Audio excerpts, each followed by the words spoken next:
I had learned to tune out Ethan Caldwell's voice years ago.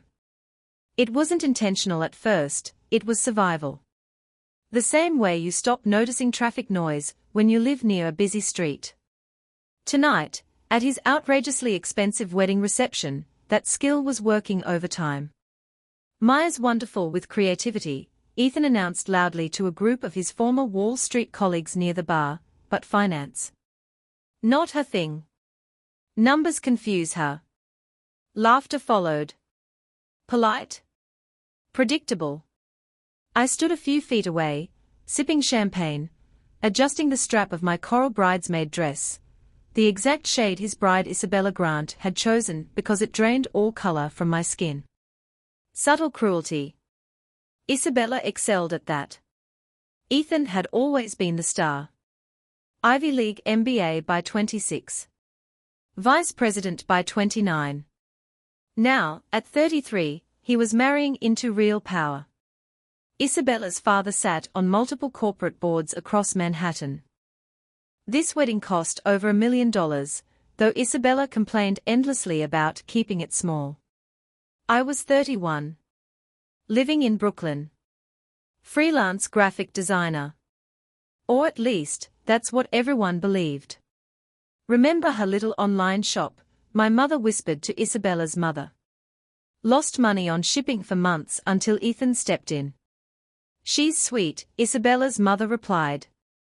But not everyone is meant for business. I smiled faintly.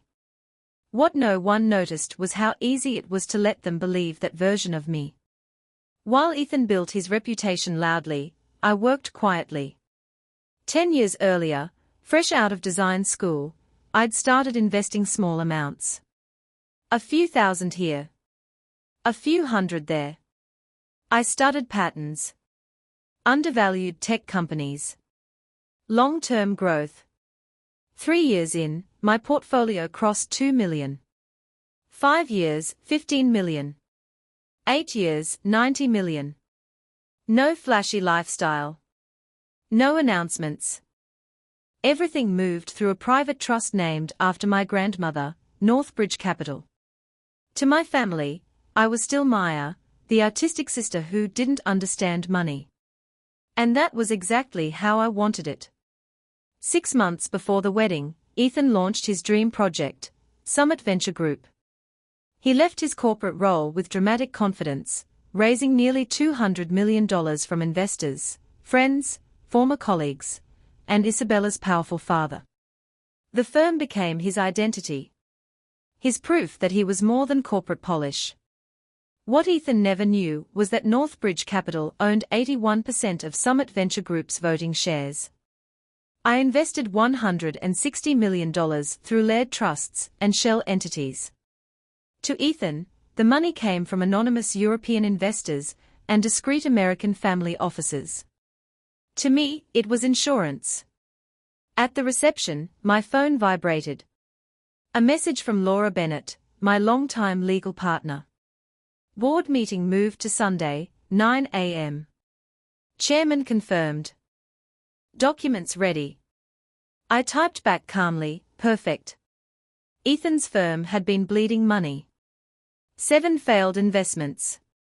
Nearly 50 million lost. He chased charisma instead of data. Confidence instead of due diligence. Last week, he tried to push through a $30 million investment into a cryptocurrency mining operation run by a 24-year-old with a fake Stanford degree. The board rejected it. Ethan ignored them. That night, his wedding night, he sent an email to investors claiming board approval and announcing the wire transfer.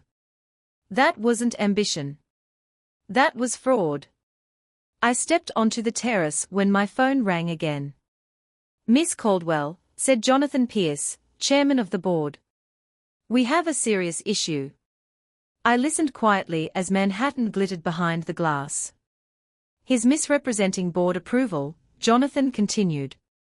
If that money transfers, the firm faces criminal exposure.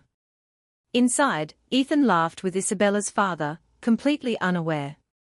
Call an emergency board meeting, I said. Tomorrow morning. I'll be there.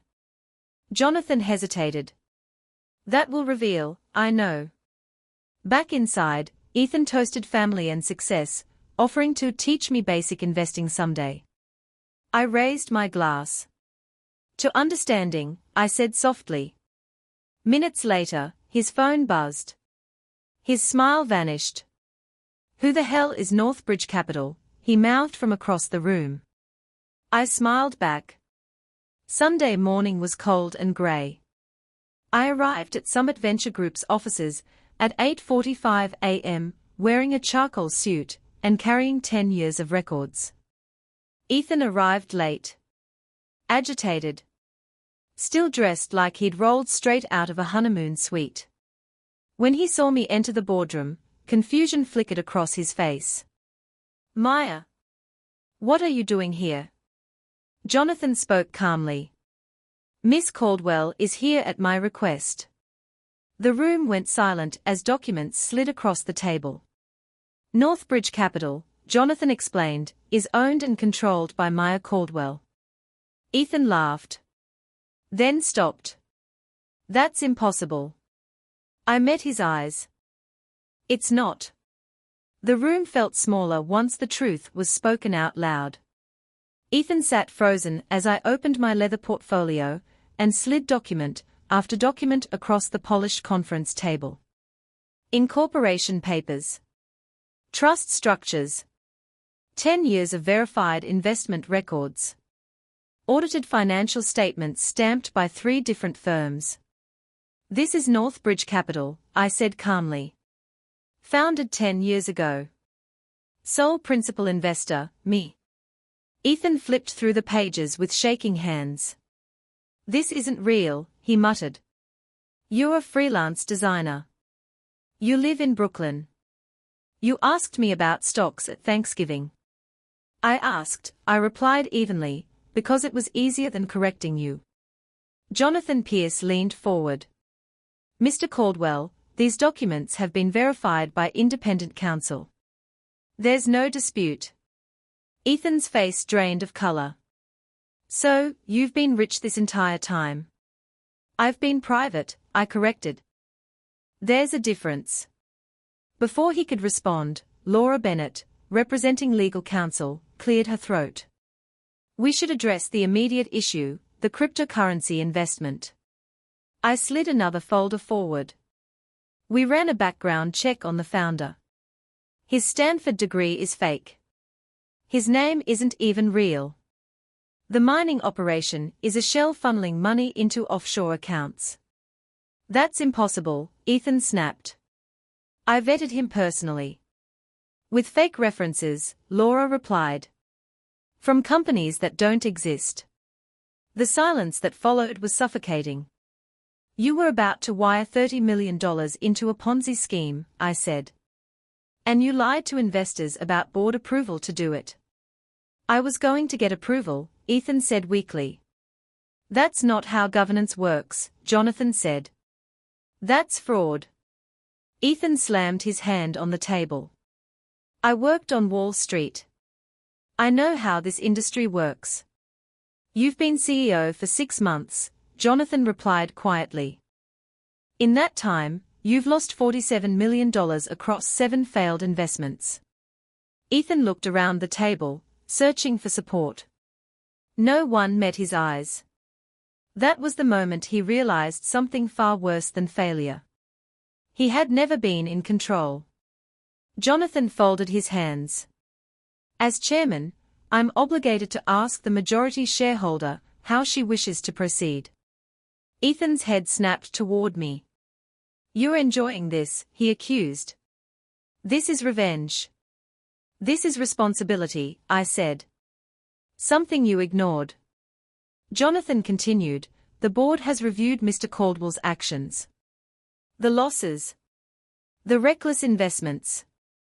The fraudulent investor communication. Ethan stood abruptly. You can't fire me. This is my firm. I built it. You pitched the idea, I said calmly. I funded it. You managed it poorly. That's insane, he shouted. You don't even know how to run a venture capital firm. You're right, I replied.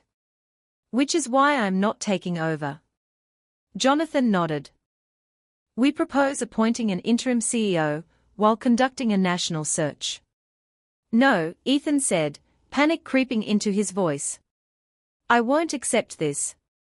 The operating agreement allows removal by majority vote, Laura said, sliding a highlighted contract across the table.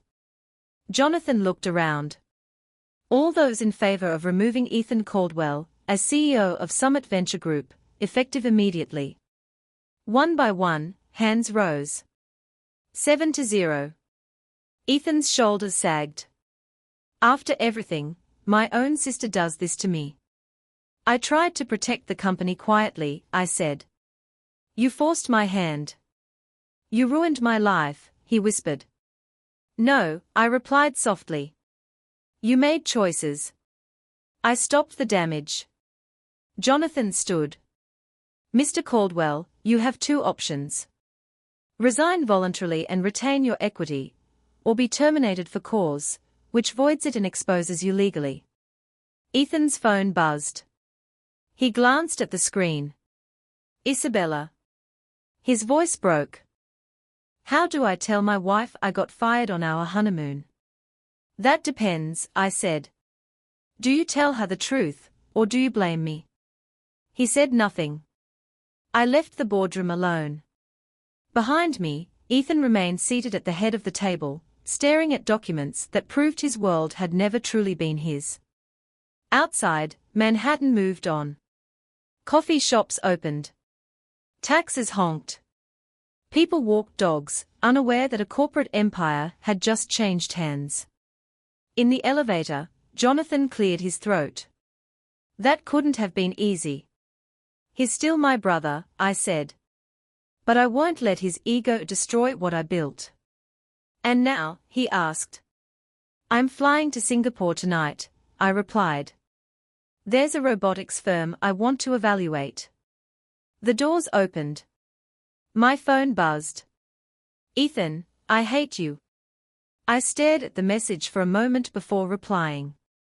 Me, you're angry. I understand. Another message came seconds later. Ethan, everyone will know you destroyed me. Me, they'll know I saved a company you were driving into the ground. A pause. Then, Ethan, Mom and Dad will never forgive you. I typed slowly. Me, I didn't do this for their approval. I slipped my phone into my pocket and stepped into the crisp October air.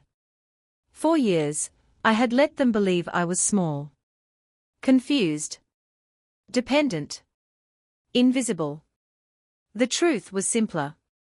I had learned early that power didn't need an audience. It needed patience. And the thing about being underestimated, people never see you coming. And when they finally do, it's already too late.